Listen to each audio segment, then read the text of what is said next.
talking about boxing. Just absolutely boxing. We talking about boxing. Just absolutely boxing. Boxing. Just absolutely boxing.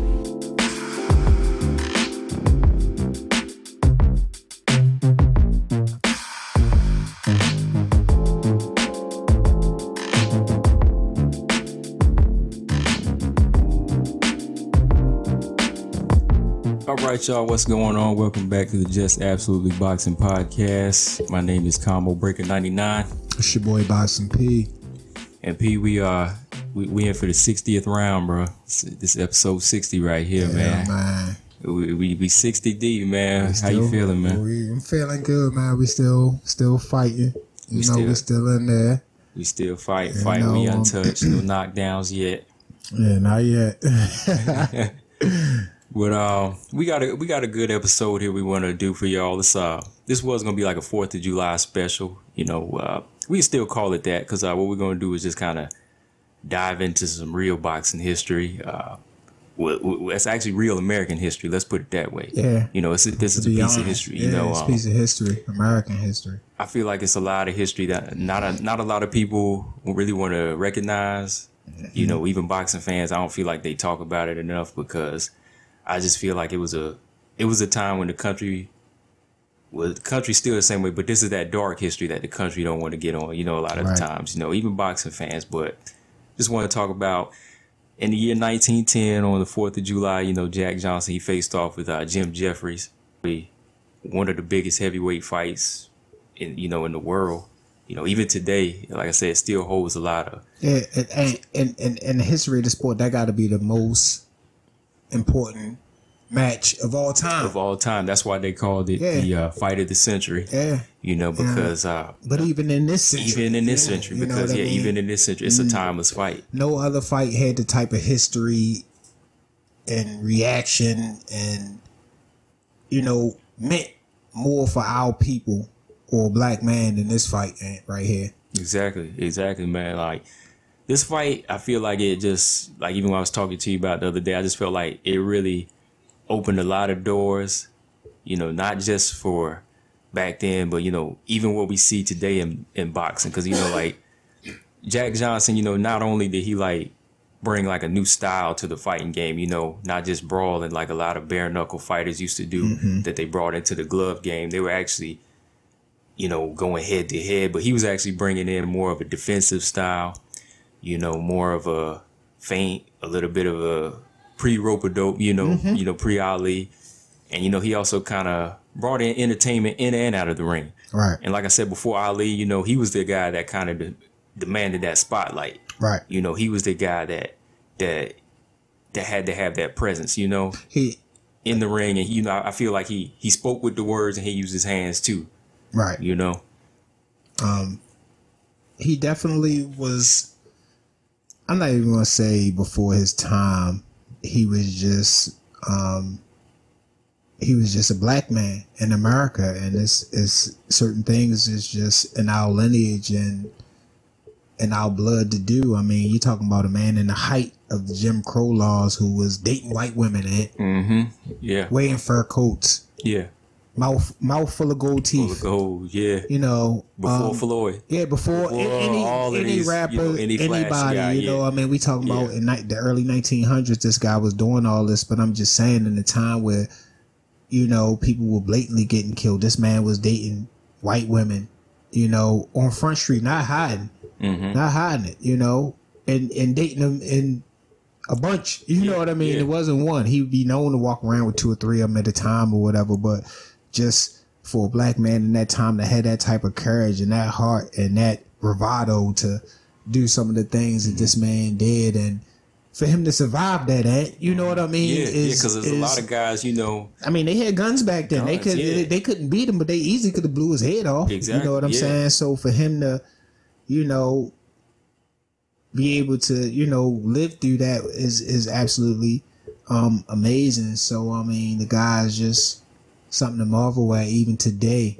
You know what I'm saying? And like what you were saying too, like you can't really say he was a guy, you know, before his time. He was just a man that was tired of the bullshit. Right. You know, he was just like, y'all want to do this, I should be able to do this too. Absolutely. You know? And mind you, at this time it was in the rules that a black man couldn't fight for a world title. Yeah, the world title. Fight for a world title. You know, this was in the rules. This wasn't just, you know, politics. This was in the rules. So, you know, that's what I say. I mean, at the time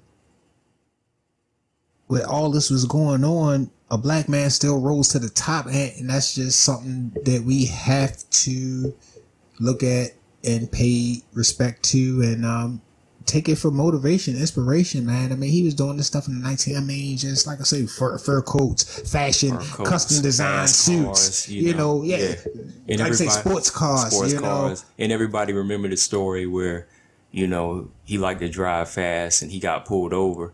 So the cop gives him a ticket. So, you know, he gives him like, I think he gives him like $100, you know, way over the ticket price. Was like, you keep the change, you know. Yeah. That's the kind of bravado he walked with. Right. You know? Yeah. And even on that story, you know, there's probably was another one that he got the speeding ticket and he just paid the cop twice. He said, because I'm coming back. Because he coming back same through. way. So, you know, I mean, you're talking about in the early 1900s where they were killing black people blatantly. You know, this man was walking around doing the things that, you know, he did. It's unbelievable. Yeah.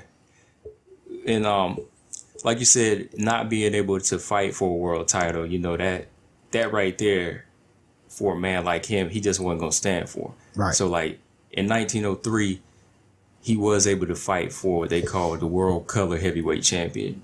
You know, so they had to break it down that way for him. So he was able to win that title. But even after he won that title back in 1904, Jim Jeffries, he was the champion at the time. So, you know, story was that Jack Johnson, he went to his bar, you know, and approached him and was like, look, I'm calling you out. I want to fight.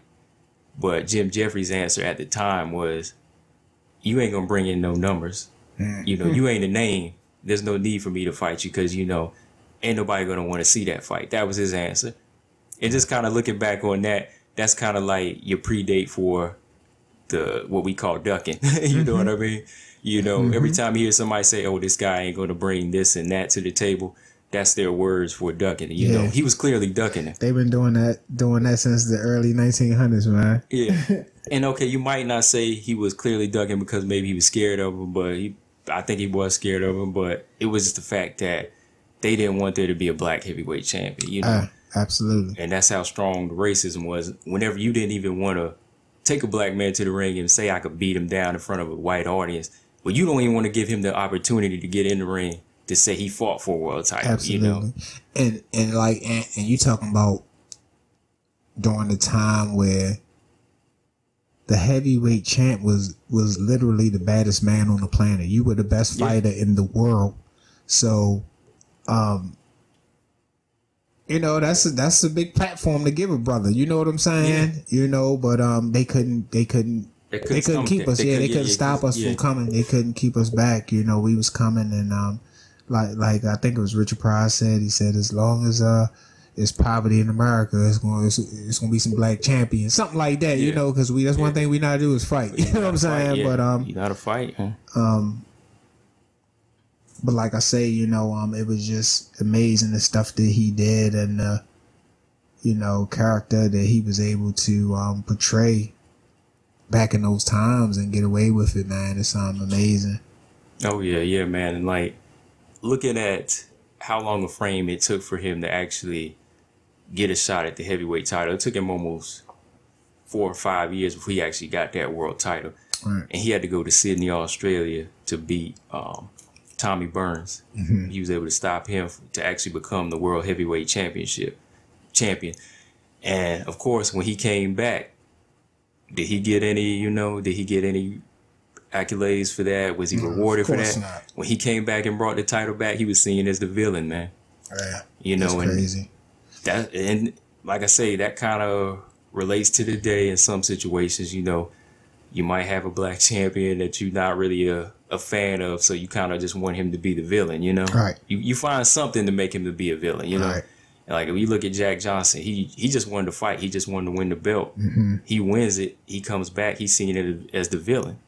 Right. You know, they draw those mockeries, you know, the cartoons, little. Yeah, that's another thing I wanted to touch on a little bit. Just, you know, people got to realize, too. I mean, this man was the world heavyweight world champion, but, I mean, he was dealing with a very, very racist media at the time, you know, and they didn't portray him in any type of glorious or glamorous way. You know, he was made fun of, you know, like you said, racially just some real offensive things, racially charged drawings, you know, exactly, you know, all kinds of just stuff that, you know, will belittle a man. And it was I mean, you got to think about it, and he's the heavyweight champion of the world. He got the crown jewel, and the media you know, is making fun of him. So it's just like, you don't really get to fulfill that full, you know. You don't, because, like, especially today and back then, media is one of the most powerful influences on people, you know, the mass media.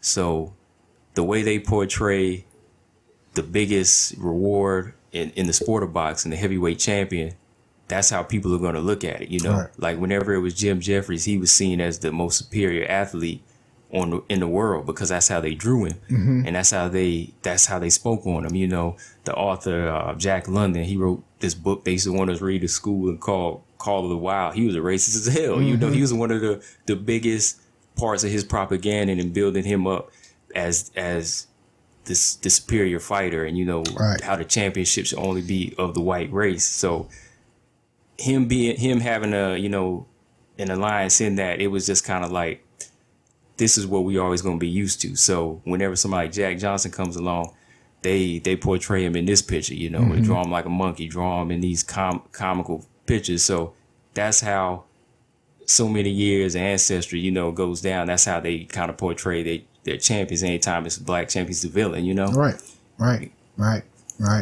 Still to the day, it's just an unfortunate thing, but, you know, if a black man can rise to the occasion during these times and dealing with all this adversity, I mean, it's no stopping anybody, you know, not just black man, any man. You know, it's no stopping anybody, now, you know what I mean? But we just, you know, speaking on, you know, a time when the Jim Crow laws were at the height, you know, so it was racism, it was black and white. It was all black and white then, you know, during this time when Jack Johnson was around.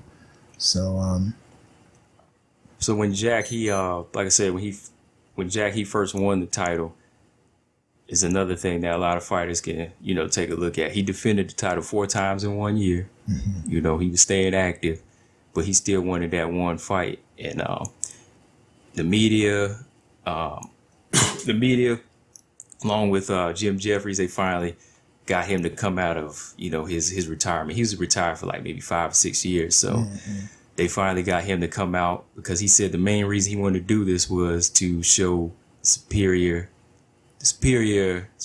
of the white athlete, that he's still the best. Right. So what he was going to do was get in shape, come back, take the title from Jack Johnson. Yeah, because they said that dude weighed like 300 pounds. He weighed 300 pounds. Yeah, he was like 100 deep. Yeah, he became like a farmer. Yeah, so. And he was just gone for the longest time. So yeah, it wasn't like he was staying in shape in his off season. He was actually, you know, bulking up, gaining weight.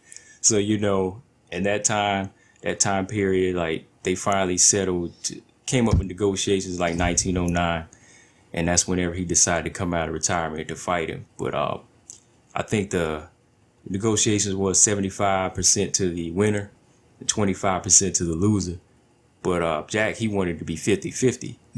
But of course, Jim Jeffries said, let's make it 60-40, you know, 60 to the winner, 40 to the loser. Of course, they went with that. Yeah. And even back then, you know, this was going to be like the biggest event. So they were actually going to play this in the theater the day after. So, you know, they set up cameras and made this like a whole big film, because it was billed as Fight of the Century. So, of course, film rights, Jim Jeffries, he gets like $60-some thousand. Of course, Jack Johnson, he gets the lower end. He gets like $50,000. So And again, you know, this kind of one of those situations, like, especially back then, you know, you're gonna get dealt that lower end, but that's kind of your chance. I think a lot of champions can learn from. Sometimes it might not be about race, it just might be about popularity. Like today, you might be getting more money because he might be getting more money because he's popular, but you might get the lesser end, but you might have to take that to prove that you're the best, you know? You know, there's situations like that today. So going into that, you know, Jack, he went on and agreed to that. So their promoter, originally they were supposed to have the fight in California. But, you know, at the time, California, they said they were trying to ban boxing, and a lot of states felt like there was going to be race riots, which they were anyway. So they were trying to ban the fight in some other states. So, of course, it was agreed on in Reno, Nevada. And that's kind of like where it all started for, you know, for Vegas. For Vegas, man. But actually looking at the fight, man, a lot of people, like I said, they really feel like Jim Jeffries, he was going to go in there and prove everybody that he was the best boxer. But and he did come down to say he dropped down to like 210, I want to say 220. Yeah, they said he dropped about 100 pounds. He dropped about 100 pounds, but the type of fighter he was from round one, they said compared to Jack Johnson, it was just like a whole different style from what he's seen before, you know.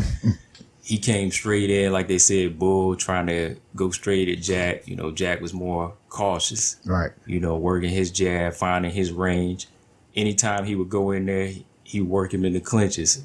You know, stuff that people didn't even know about yet, you know, kind of tying people up, you know. And they said down by round 6, Jim Jeffries, he was already getting kind of, you know, exhausted, just kind of wearing himself out from not being able to hit anything. And, you know, Jack Johnson tying him up a little bit, working him, talking to him in his ear a little bit, talking junk. Yeah, talking junk, you know, kind of working him a little bit there. And down by like round 7, they said that's where Jack Johnson, he really started to open up on him. You know, he started to kind of let his hands go a little bit more and started to really bust him up. But, you know, like I said, the style of Jim Jeffries was kind of tailor-made for him, you know. He didn't really have anything that could beat him. Especially, like I said, that the shape that he was in, or whatever they felt that made him the superior athlete, that was something Jack Johnson, he was up here. He was levels above. Right. You know, that's when you kind of start finding out about levels, you know, in the whole sport. So using his IQ, he was just able to take him apart all the way from round 10, 11, 12, 13, 14, 15.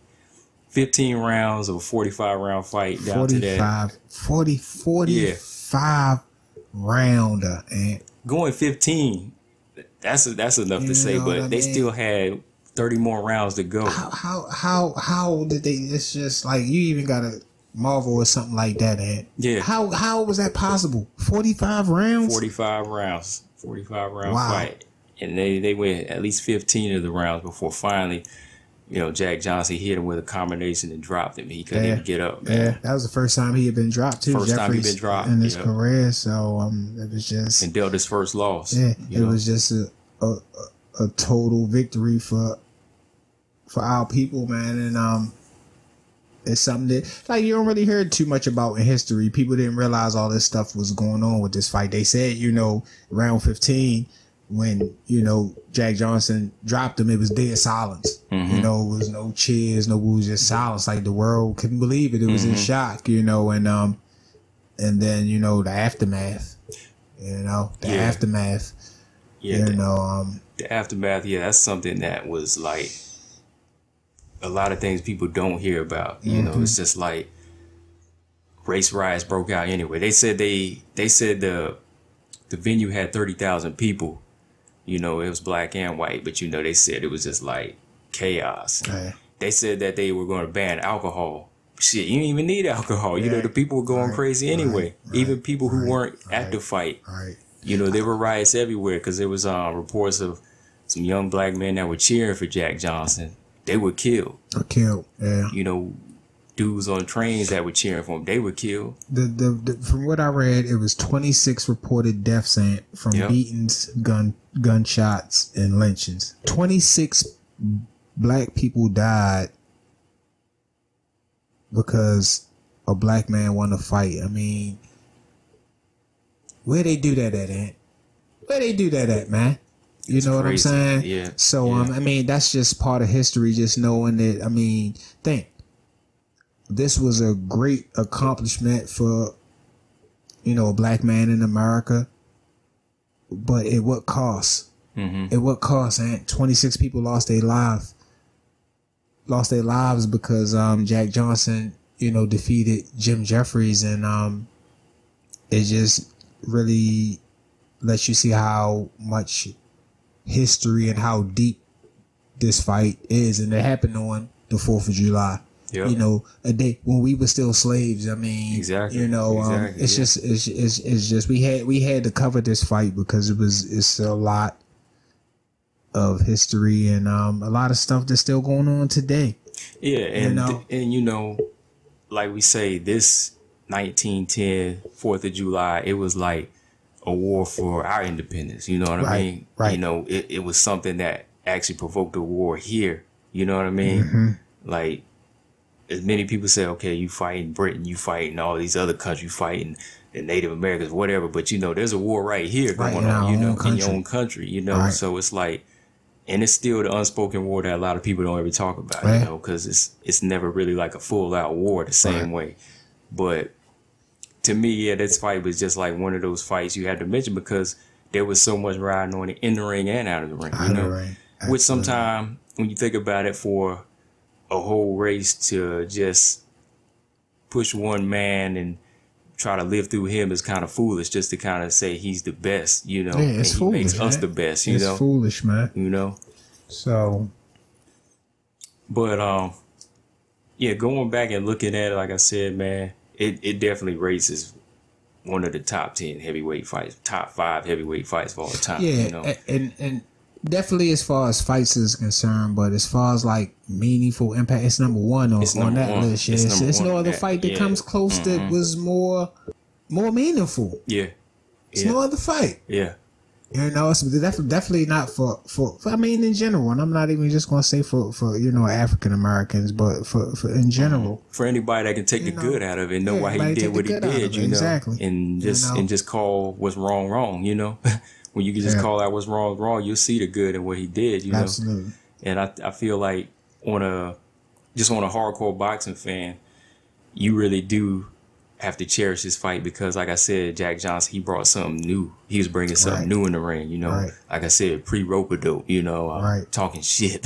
And that's what I'm saying, just to be, I mean, what somebody would consider a real person. Now, he was doing this in 1900. Yeah. You know, white women, like that, jewelry, gold teeth, you know, fancy clothes, custom, you know, suits. He was doing this back then, man. I mean, so it's nothing new for people to think that they inventing something new. Nah. Yeah, it's been in our blood. Yeah, it's been there. And sometimes, like, when I go back and look at what he was doing and why he was doing it, I feel like there was more of a purpose to it. Absolutely. You know, whenever you're saying, hey, I can walk around with this woman on my arm if I want. I mean, expressing yourself, man. I got just as much money as you. I got more money than you. I can buy my way out of the law like you do. I can look different. Y'all don't like gold teeth. This is part of my culture. This is what they were doing in Africa. Yeah. You know, wearing gold. So it's just like, just being yourself, expressing himself. He was able to do that because if somebody questioned him, he could knock their head off too. You know what I mean? Yeah.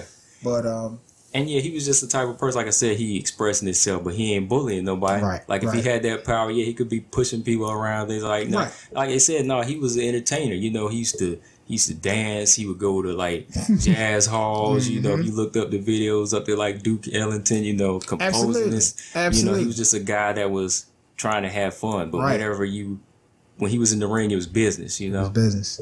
You know, he definitely was somebody that, like you say, a guy like Ray Robinson, you know, looked at, you know, being an entertainer. It wasn't just, I'm just a dumb boxer. I'm an entertainer. Yeah. Inside, outside the ring. So, that's another whole story. Ain't just boxers just being like, you know, icons in that way. In general, just doing other things. Some we might touch on. Yeah, you know. But Jack definitely did his thing for that time, man. I can't keep stressing the era he lived in because it's bad now. But this is a time when, I mean, bad ain't even, you know, don't even define it, you know. What they were doing, you know, like you could look at somebody wrong and, you know, just walk in the wrong place by accident. And think about it, and how weird that is. I mean, like I said, they had guns back then. They killing people for nothing now. I mean, but even though in that time they knew that wasn't gonna be a good thing to kill Jack Johnson, you know what I'm saying? Police, because he had mad encounters with police. You know what I'm saying? Beat up a couple people. You know, but I guess because he was making money for them, maybe.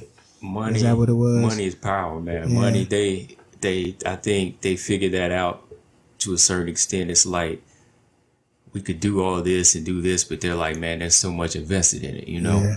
Just like today, an athlete might get busted for some type of banned substance, you know, and the show got to go on because so many people invested in them, you know. You know, they got to think of the long run. They got to think of that long haul. Like, man, this business might shut down now, you know. So it's still a benefit to them. But at the same time, like I said, they know how to try to keep you in place. They still might give Jeffries a big, you know, they might give Jack the piece of the film rights, but you're getting so much, you know. The big part's still going to us, you know what I mean?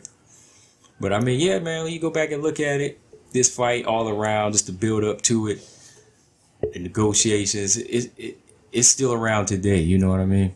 Maybe not as harsh, but a lot of the things that went on back then, and it still goes on today, and, you know, some for the good, some for the bad, you know?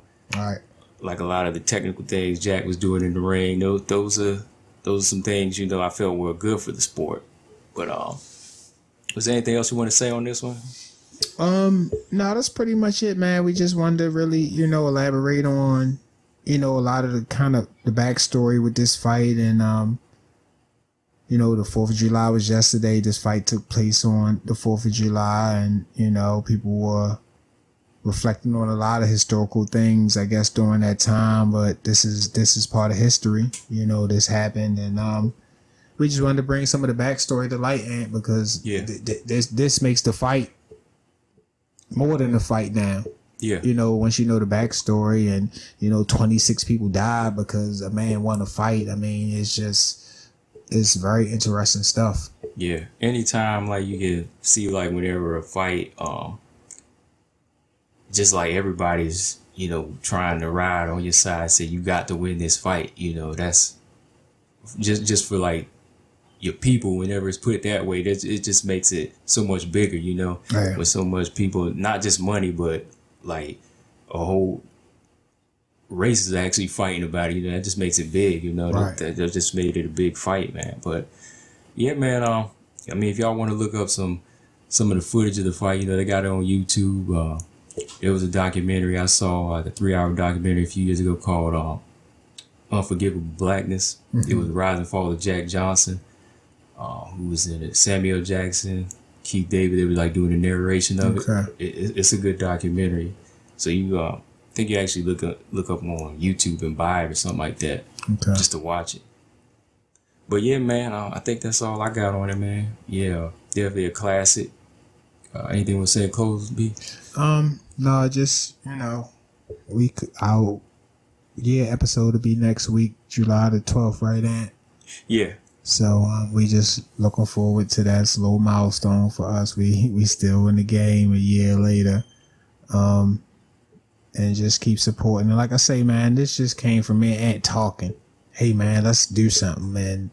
A year later, we still doing it, and it's growing, and it's just a good feeling, man. I just want to let everybody know to keep supporting. We appreciate it, and we got some, you know, some big stuff coming up for the next year. Yeah, man, definitely. And yeah, like you said, just keep supporting. You can subscribe, like I said, on Stitcher, iTunes, Google Play, and SoundCloud. And shout out to over 3,000 followers on Facebook. Yeah. So just follow us there on Instagram and Twitter. And, you know, just keep on interacting with us. You know, it's always good to kind of talk to different people in different places, you know. Yeah, for sure. Get their take. We definitely encourage people to chime in, come. You ain't gotta agree with us. I mean, we won't be debating. I'm not gonna be debating with nobody, but you don't gotta agree with, you know, what we say or what we post. But you know, and everything I post is not something that I agree with, but it's boxing relevant. So we just gotta bring it to the light. We just put it out there, you know. So you know, feel free to comment, chime in, agree, disagree, whatever. That's what we did this for. It's boxing talk. Definitely, man. Yeah, all day. That's what we do, man. It's boxing conversation, man. But yeah, before I roll out, just let y'all know I'm Combo Breaker 99. It's your boy Boxing P. And we about to sign out. See y'all next week. Peace.